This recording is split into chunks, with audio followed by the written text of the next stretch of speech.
channel. My name's Adrian and I've got another Kickstarter to talk about today. So if you look over my left shoulder, you'll see I'm a big fan of Call of Cthulhu. So I like horror games.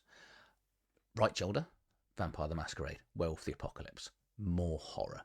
Down a little bit, Shadowdark, which is becoming one of my favourite systems for playing games. Now this is a Kickstarter that seems to combine all three of those. We've got the vampiric horror aspect of Cthulhu and Vampire the Masquerade, all the while using the Shadowdark rulebook. So let me just jump over and show you the Kickstarter that I'm backing. And this is Erebus Mythos Vampyr, which as you can see is a Greek folk horror setting for Shadowdark. So at the time of recording, we're just under £6,000, which is what, €7,000, just under 160 backers, 16 days to go. There is a really good video here. I think as ever with all of these, I'm not going to show the video, but it's a short horror campaign rooted in Greek folklore. And for those that are aware of folklore, folklore tends to be based on fact with a little bit of myth rolled into it. So it's more Greek myths and legends than obviously a lot more than Cthulhu, but it also seems to feel it might have a element of, I think, a monster of the week type feel to it. So yeah, this one's got me really intrigued. To say I'm currently backing it at PDF, and once I show you what's included in the Kickstarter, if you can afford the shipping and things that are going to come out with it, you're going to love this one. Also, there is a quick start rulebook and an adventure included, so I will be going through the quick start rulebook at the end of the video, and I'll link to that. There's a load of pre-generated characters. There's 5 of them. There's maps for the adventure. There's loads of handouts. It's a really, really great project that's been put together. So it's going to be inspired by vampiric myths and legends and strange events reported in 1846 in Greece. Now, the one thing that springs to mind as I was going through this is if you don't want it set on Earth or in Greece, that doesn't matter. None of that matters. You could easily just transfer all of this and the story into your existing Shadowdark fantasy campaign. It's going to be nice and simple to do that because we've got some really cool new sort of horror, terrifying mechanics to come out as well. So this is their first ever project, and I do like discovering new companies and supporting them because, you know, new companies only become good companies through support, if that makes sense. So we've got to sort of help them out. They've got a variety of socials right at the top here that I do encourage you to go and help. But once they were the stories of old, now it's time to face them. So it's a vampiric short story book, say, based on it's actual strange events that happened in. I'm in a lot of trouble in this video. I'm already aware that I'm not going to be able to read most of these words, and I'm going to get it completely wrong. Sophico, probably. I'm sorry. In 1846, does actually pay homage here. Talk about Lovecraftian horror and Nordic, you know, talks about people are aware of that. And I think we probably all grew up on Greek myths and legends, and this is taking some of the, you know, more recent myths and turn it into something a lot more interesting. And it does say here, you know, the same legends that went on to inspire Gothic classics like the Vampyr and Stoker's Dracula. Why back this project?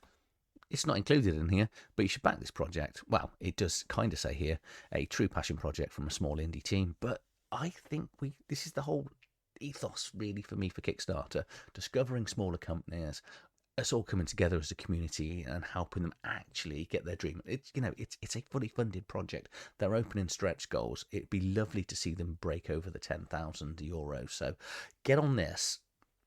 It's, you know, it's why I'm talking about it. I'm passionate about this project. So that's kind of what I do on my channel. So we've got a new kind of adventure, unlike anything you've ever played before. It's horror based on myths. It's easy to learn, easy to play.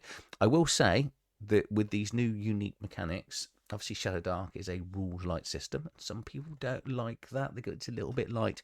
Good thing is this is going to have some horror based mechanics, some kind of stain here, which is going to change the luck mechanic. It's going to be push your luck. We've got fear and terror rules in here.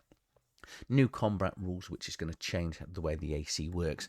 And this should appeal to a lot of people. So it's entirely produced within Greece. So it's going to be all handmade and stuff there and distributed out from there. So, you know, buy and support local is what people should be doing. I know it's not local to me, but I do like projects that aren't printed certain places and then have to be sort of shipped in externally as well. So we do have the Kickstart rules you can download here. So I should say quick start rules you can download here that are on Drive-Thru RPG, or if you haven't got Drive-Thru RPG, you've got a link to get it. Variety of quotes here from Night Noon Games, Dungeon Delver, and a couple of others. What's in the book? Now, this is the bit that surprised me, because it does talk about a small campaign setting, and it's over 150 pages, and that will be without the stretch goals that they're opening. So it's going to get more, which is good. So it's a full-length adventure, but for 3 to 5 players. Custom mechanics, which you can see a lot in the Kickstarter. New classes and backgrounds designed specifically for the 19th century Greece. You could easily adapt this into a fantasy setting.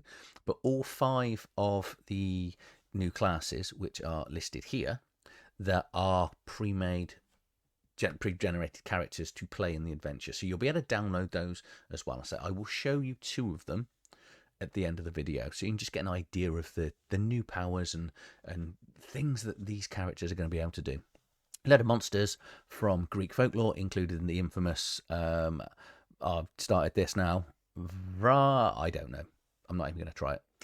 That word there, beginning with V, and a one-shot adventure with pre-generated characters made to play immediately. So we've got a devout, which is a priest, monk-type character, pilgrim, mystic, spiritual and medium, scholar, knowledge and forbidden lore, rogue, which outcast, wanderers and true survivors, and then you've got the warrior fighter type.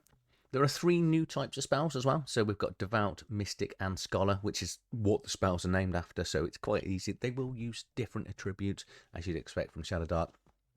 And there are some examples in the quick start rules as well. So that's quite good. So you can get an idea of what they're going to look like. Some of the custom mechanics here. So this is your stain going across the bottom of the character sheet. But the character sheet is going to be very familiar to anyone that, it's a Shadowdark character sheet, but the luck token's out, and we've got this stain track here. And as you can guess, once it gets to 6, something bad's going to happen. Well, technically, you're going to be cursed. So spells are now performed as rituals, as in real-life components, relics, and charms. You've got this evil eye, which is the curse that's going to basically make the players... Well, you're going to be at disadvantage for, I think it's every roll that you're going to get, plus some other effects about, not being able to sleep properly and benefit from getting hit points back. The stains are going to replace the luck mechanic, and that's a bit of a push your luck. Obviously, you've got cleansing mechanics here, because if you are going to be cursed or have stains, you need a way to clear that out. You've got new horror and fear tests with a random table where it could... you fail it, you're running off. It's not quite as bad as that. I think it was only run off for 1 round, and there's a few of them that aren't too bad. And then the other players can actually make charisma checks to morale. It's effectively a morale check to sort of snap out of it. Come on, there isn't a smack 'em around the face though option that I could see. All the characters are going to get signature items as well in there, which is something that's going to allow them to, I think they all pretty much do, you're allowed to cherry pick a role that you can do at advantage in there. Wealth and debt rules, which are going to be abstract, and then we've got the combat training new rules for AC, as well as, resting and new mechanics. Load of monsters in here, again, words I'm not going to be able to pronounce. And then you've got loads of maps, handouts, some of which there are PDF copies, say, on the download that you can see. But this is what I mean about how nice this project actually looks. And what you can see here is what you're actually going to be able to get. So PDF copy comes in at €15. Physical copy of the book and PDF, well done for including the PDF, is €30.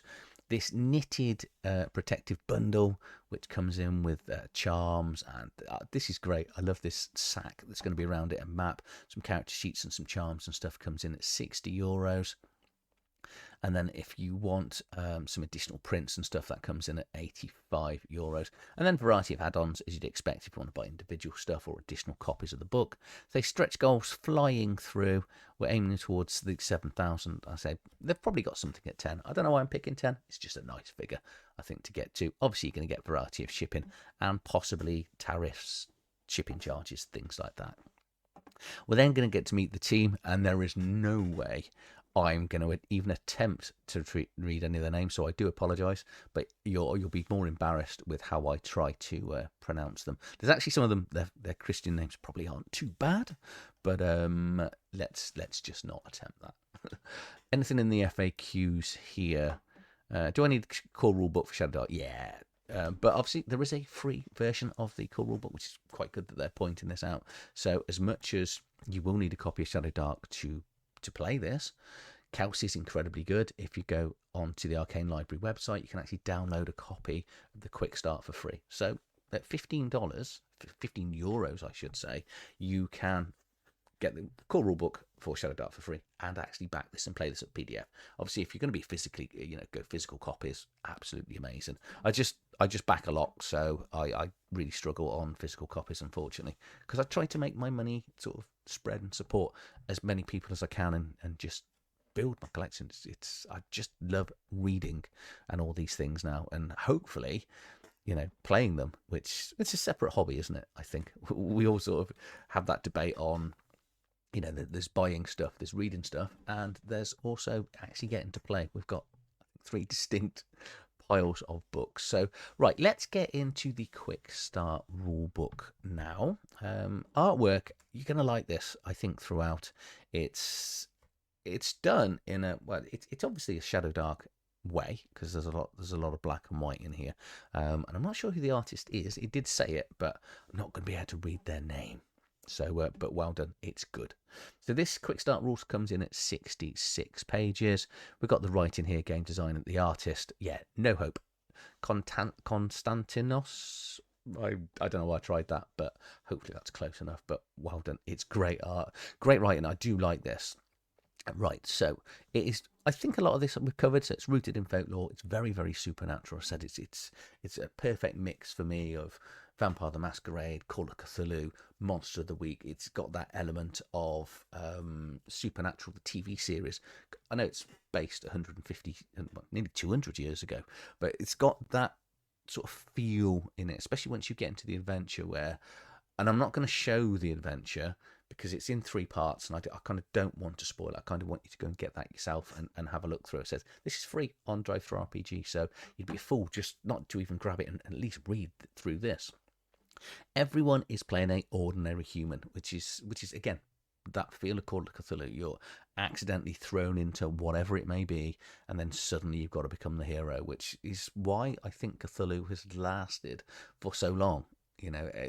We can all associate and understand that feeling of being a me that suddenly has to face something, and this is that, but 150 years ago, where no electricity, a lot less technology and things like that around, which again is, I think, one of the beauties of Cthulhu. Obviously you've got morality and tragedy. There's no good versus evil in this. There is just moral choices that you're going to have to make, and it's going to be a shared struggle throughout. You've got some recurring NPCs. So you've got a Babbo here, which is probably pronounced wrong, a wise crone who knows a lot, which the players will go to for herbal remedies. Got the village fool, the outcast, and I would be using that as, they may be mad, but how much truth are they actually saying instilled in the sort of mad comments and stuff? And you've got the priest, the wise person the spiritual leader that's going to help and hopefully heal the players, but also guide them. And then, I wasn't aware of this, but for centuries Greece maintained a quasi-feudal social order. I think because living in England, you think that most people got rid of the feudal system like we did years and years ago. But Greece had a feudal system, so you've got these 4 different levels of NPCs that are just going to keep coming back within the campaign setting, which is good. What is Erebus Mythos? So it's a series of interconnected horror stories rooted in Greek folklore, inspired by real-life events, which is that's why it feels that supernatural. I think you could play.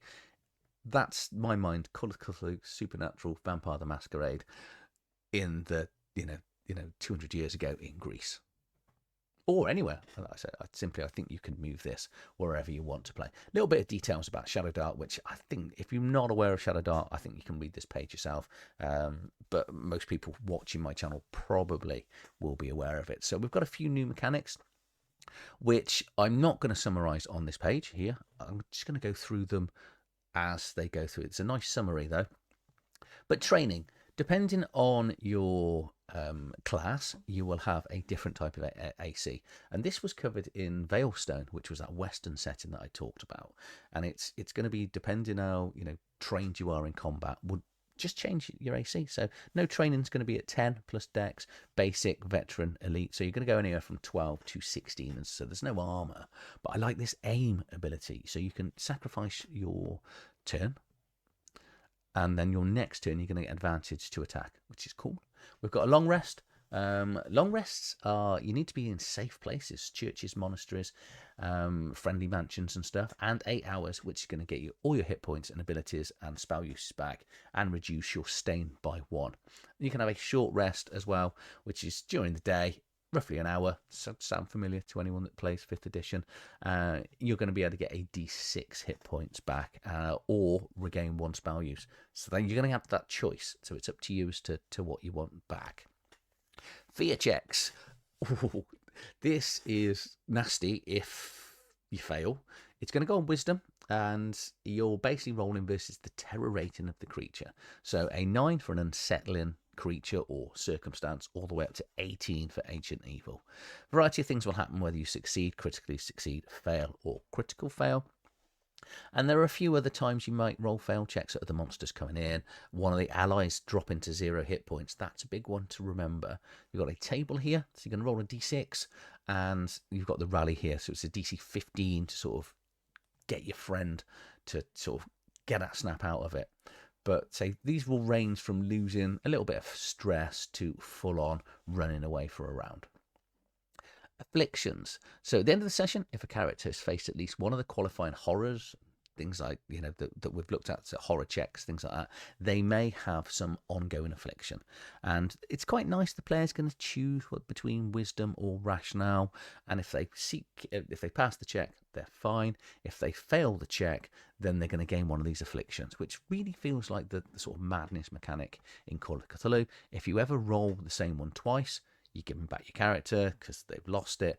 If you get to 3, well, your third one, same goes with giving up your characters as well. So it's going to be quite deadly from a combat point of view, but also trying to keep this together with what you're going to be watching. The signature items, so this is a item or talisman that the players are going to have that, say, once per day, it's going to allow you to roll any roll, attack, spell casting, or to check advantage. And it just gives you some examples here. All the pre-generated characters have got them in here. While this is the bit I dislike, I'm just not a fan of this type of wealth system. So depending on what you are, you're going to roll 2d6 to determine how rich you are. You're then going to be, if any items that you want, you're making a charisma check or intelligence check, trying to beat your difficulty numbers to get it. I know why games do it, because it's easier to do that abstractly. You don't have to keep track of money. Call of Cthulhu, incredibly famous for it. I just don't like it. I just like proper money and wealth, but it is one extra thing to keep track of, so I can realise why companies do it. Stain of evil. So out with luck, in comes stains. Okay, so this is quite simple, but there's a fair bit to it. So your stain will always be between 1 and 6. Okay, any of them. So it can't go below 1, can't exceed 6. And after you see any dice roll, you may re-roll that, and if you do re-roll it, you add 1 to your stain. If the stain ever reaches 6, you immediately get the evil eye, which is a curse. There's no check, it just happens. So there's a few things that you can do to gain stain, but reducing stain as a general will get a long rest, it's going to go down by 1. Roll a 1, a botch, is going to reduce your stain. So it's quite nice that, if you do get that 1 fumble, you're still going to reduce your stain. You can also cleanse it by doing a ritual, which is going to reduce your stain by a d4. Because when you get the evil eye, so if it goes to 6, you can get the evil eye in other ways as well, but you are going to be at disadvantage on all checks. You can't reduce your stain during that long rest, and you must pass a wisdom 15 check to gain the benefits of the rest. Luckily, you can go through cleansing, but it does take 10 minutes to get this ritual complete. So it's I like that. I like the fact it's not difficult to reduce the evil eye, but it does mean, I say not difficult, you've still got to pass a charisma or wisdom check 15 and take 10 minutes. But it means if you want to push your luck during a combat and you're on 5 and you fail a roll and you know that you desperately need to re-roll that roll, spend a luck token, which is called the stain. You're going to go from 5 to 6. You're going to re-roll that roll, but then every other roll you're at disadvantage. And no one can cleanse you till 10 minutes is up. I like it. I do like that, because luck points, only having one luck point can feel a little bit harsh from time to time, especially if game masters don't give out luck often, or you know, you don't get a luck point at the start of the adventure and things like that, or even the start of that day's session. So this is going to be a nice thing, and you know, get your long rest in, it's going to go down as well. We then get a couple of pages of equipment with art. Always love it when creators actually put art in for equipment, and some of it is obviously based in, you know, actual traditional Greek weapons. You know, specifically looking here at the sword and the dagger.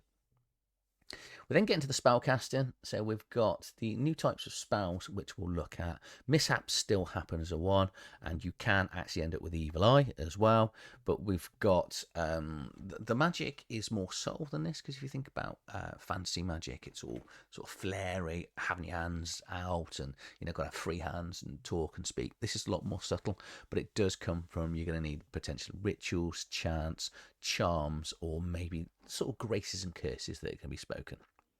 So we've got the devout, scholar, and mystic. Okay, and they are 3 different types of spells. Devout is going to be using wisdom, scholar is going to be using intelligence, and then mystic is going to be using charisma. So just give you an example one we've got. So we've got bless here. So you're not going to need, actually that's quite good, you don't need any component for this one. Hold out your right hand and the cross. So, oh yeah, you meant to say, yeah, for the devout spells, you need a cross or rosary beads on you to actually to cast the spells. You're going to choose one willing creature not affected by evil eye to reduce their stain by 1.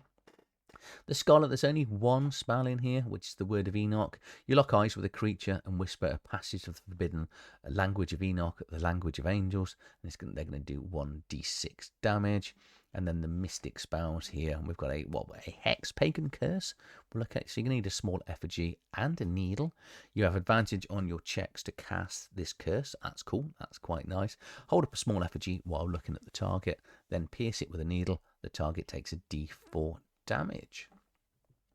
And then we're into the setting and the adventure. So this is half the book. It's divided, there's 3 different scenes for it, and each of the scenes end in a monster of the week type feel. So that's why I don't want to show it.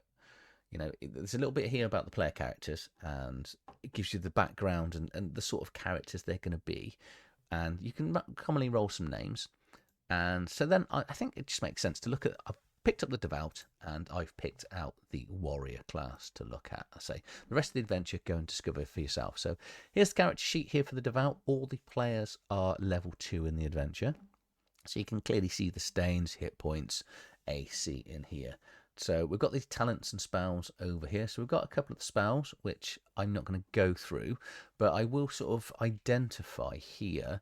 So they've got a wisdom check, but they're going to get advantage on a ritual that you know. They've got a solitude of mind. So once a day, you can focus for 1 round. Your next ritual has advantage. That's cool. Humility, you are immune to the evil eye, but your maximum stain is 4. Okay, that's quite cool. The devout's going to get that. So they can't actually be cursed. Downside is they're only going to get 4 rerolls until they have to kind of work it back down. Cool. Other characters within Nier can use your wisdom modifier for checks against fear presence. And then Iron Will, once a day, you may pass a fear check that you just failed. So I'm wondering whether they get 3 or 4 class abilities.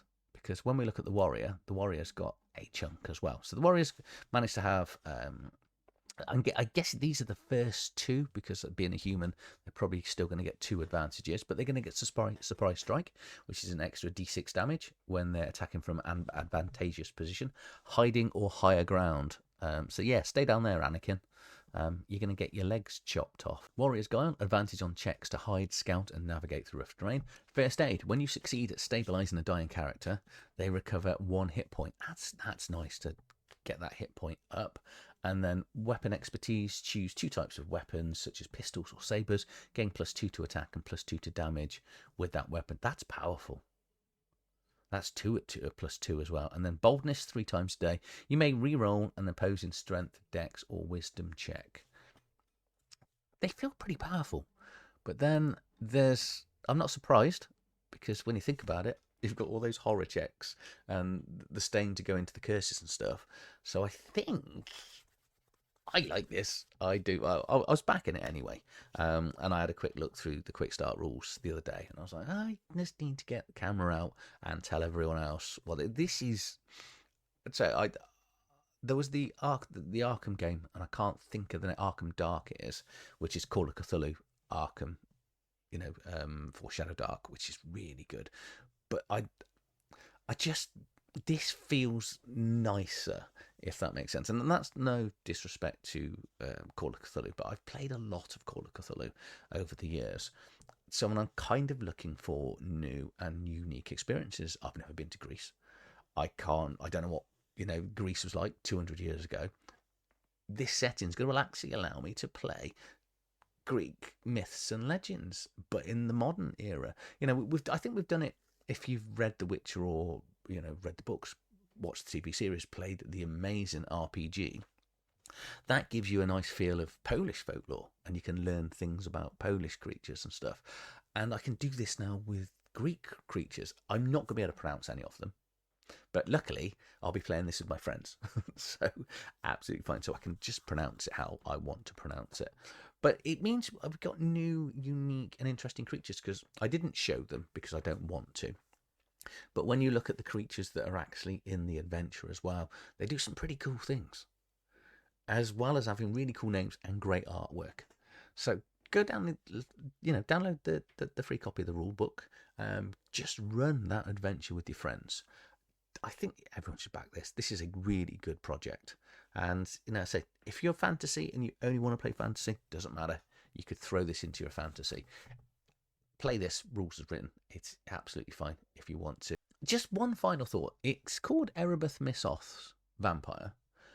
So I think if this is successful and it takes off, I think we'll see Erebus Mythos insert new monster campaign setting going forward. That's my thought for this. If that's anything like this looks, crack on, go and write more. If you like what I've said, please do support this project. I'll put a link to the Kickstart in the video description. And as ever, if you've enjoyed this, please like, share, subscribe to the channel. And I'll see you on the next one. Thank you for watching.